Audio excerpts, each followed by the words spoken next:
much for joining us at 6. I'm Mark McPherson. The city of Madison hopes to build 15,000 new homes by 2030. Madison's mayor presented 3 proposals about what the city hopes to accomplish by the end of the year.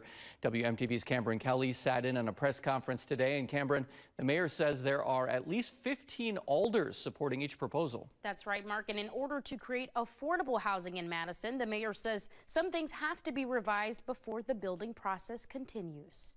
Mayor Satya Rhodes Conway is talking housing. There isn't, which I hope you all have seen by now, one piece of legislation that is going to solve all of Madison's housing problems.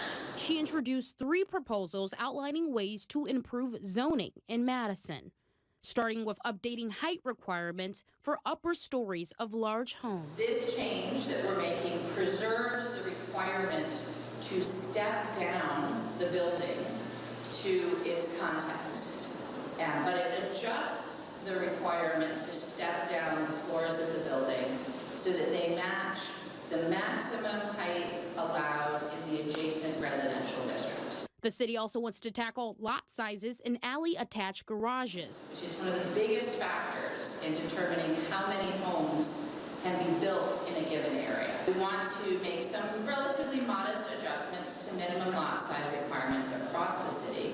The third change to be discussed next week during Common Council is accessory dwelling units, also known as guest homes. So that if you do have a detached accessory dwelling unit, you could have 2 homes in that unit.